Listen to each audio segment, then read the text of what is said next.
আসসালামু আলাইকুম রহমতুল্লাহ। আমি doctor Mohammad Abid Hossain, professor of urology. ইদানিং অনেকে জিজ্ঞাসা করছেন যে গরম পড়ছে আমাদের দেশে এবং আবহাওয়াবিদরা বলতেছেন যে সামনে তাপদাহ আসছে এবং সারা বিশ্বের হিসাব অনুযায়ী নাকি আগামী 2 বছর বেশি তাপমাত্রা থাকবে পৃথিবীতে। তো যখন তাপমাত্রা বেশি বাড়ে তখন কি করণীয় কিডনিকে সেফ রাখার জন্য এবং নিজেরা সুস্থ থাকার জন্য? যেমন পানি পান একটু বাড়িয়ে দিতে হবে। যেমন আমাদের অবলিগেটরি ইউরিন ভলিউম 400 ml, মানে যে কোনোভাবে 400 ml যদি ইউরিন তৈরি হয় 24 ঘন্টায়, তাহলে সমস্ত মেটাবলিক ওয়াস্ট প্রোডাক্টগুলো বেরিয়ে যেতে পারে। এই জন্যই 400 ml এর নিচে যেন কারো ইউরিন না হয়। যখন টেম্পারেচার অনেক বাড়ে তখন পারস্পিরেশন বেশি হয়, অর্থাৎ ঘাম হয়, শরীর থেকে কিছু ইভাপোরেট করে চলে যায়। যেমন ঘাম যখন তৈরি হয় তখন it is a protective mechanism, আল্লাহ পাক করে দিয়েছেন এরকমই। যখন অনেক বেশি গরম হয় তখন লোমকূপের গোড়া থেকে একটু পানি বের হয়, যেটাকে আমরা ঘাম বলি। এই ঘাম যখন শরীরে লেগে থাকে তখন এখান থেকে এটা ইভাপোরেট করে সে হিট বের করে দেয় আর সে কিছু টেম্পারেচার নামিয়ে ফেলে নিজের চামড়ার। যখন নামিয়ে ফেলে তখন টেম্পারেচার থেকে আমরা এই তাপদাহ থেকে আমরা বেঁচে যাই। ইট ইজ এ প্রোটেক্টিভ ফিনোমেনা, আল্লাহ পাক এভাবে তৈরি করে দিয়েছেন। তো যখন ঘাম তৈরি হয় তখন অনেক কাছে খুব তাড়াতাড়ি ঘামটা মুছে ফেলে। আসলে এটা তো ওখানে কিছু সময় থাকবে, ইভাপোরেট হবে, ল্যাটেন্ট হিটটা সে নিয়ে চলে যাবে, শরীরকে নিম্ন তাপমাত্রায় রেখে দিবে। তো যখন এরকম তাপ বাড়ে বাইরের অ্যাটমসফিয়ারিক, তখন আমাদের পানি পান করা উচিত একটু বেশি এবং রসালো ফল একটু বেশি পান করা উচিত। খেয়াল করে দেখবেন যে আল্লাহ পাকও ওরকম ব্যবস্থা করেছেন যে যখন গরমের সময় হয় তাল রস পাওয়া যায়, গরমের সময় হয় তরমুজ পাওয়া যায়, বিভিন্ন রকমের খাবার আল্লাহ পাকও ওরকম ওই সময় বেশি দিচ্ছেন যেন মানুষ ওইগুলো বেশি খেয়ে তারা সুস্থ থাকতে পারেন। তো আমাদের একটা জিনিস খেয়াল করা দরকার, যখন তাপমাত্রা অনেক বাড়ে আমাদের ইউরিন ভলিউম যেন ঠিক থাকে, মোর দ্যান 400 ml ইউরিন যেন আমাদের সবসময় তৈরি হইতে পারে। একটু পানি পান বাড়াই দিলেই এটা ঠিক হয়ে যায়। এবং অনেকে চিন্তা করে ফ্রিজে পানি রেখে খায়।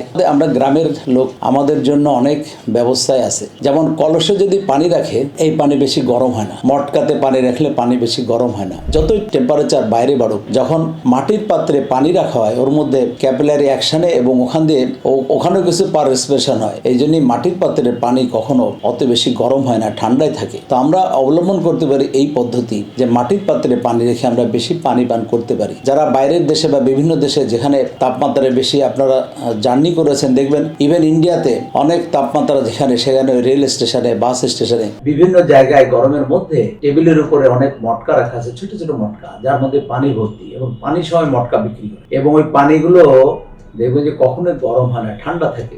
এবং পানি পান করার জন্য একটা তৃপ্তিদায়ক ঠান্ডা দরকার আছে, ওই পরিমাণ ঠান্ডা ওইটা সবসময় হয়েই থাকে। আমাদের দেশে মাটির কলস, মটকা বিভিন্নভাবে পানি রেখে দেখেন গ্রামের দিকে অনেক পানি ঠান্ডা থাকে, সুপেয় হয়। এই পানি আমরা ওই তাপদাহের সময় বেশি পান করব, তাহলে আমাদের তাপদাহে আমাদের যে কিডনির উপরে চাপ পড়ে, যে পানি কম খেলে একটু অসুবিধা হয়, এই অসুবিধাগুলো থেকে আমরা মুক্তি পাই। যেমন 400 ml অবলিগেটরি ইউরিন ভলিউম, এটা প্রত্যেকদিন 24 ঘন্টা হওয়া দরকারি।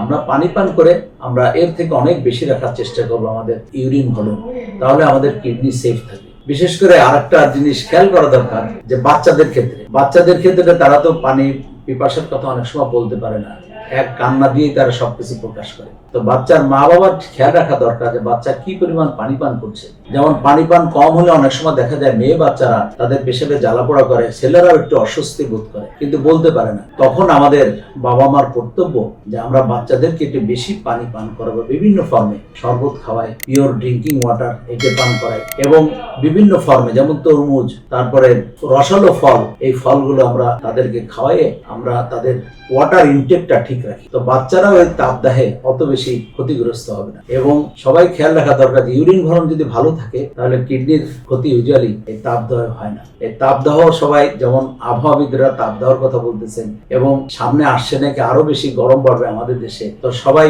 সাবধানতামূলক খেয়াল করি যে আমাদের পানি পান আমাদের নিজেদের এবং বাচ্চাদের যেন ঠিকভাবে হয়। এবং আমাদের গ্রামের দিকে ফ্রিজ নাই, তাতে কি ওই যে মটকাতে পানি, কলসে পানি, এগুলো খুব সুন্দর সুপেয় ঠান্ডা থাকে, নির্দিষ্ট পরিমাণ তৃপ্তিদায়ক ঠান্ডা থাকে, ওই পানি আমরা বেশি পান করার অভ্যাস করি। তো সবাই ভালো থাকুন, সুস্থ থাকুন।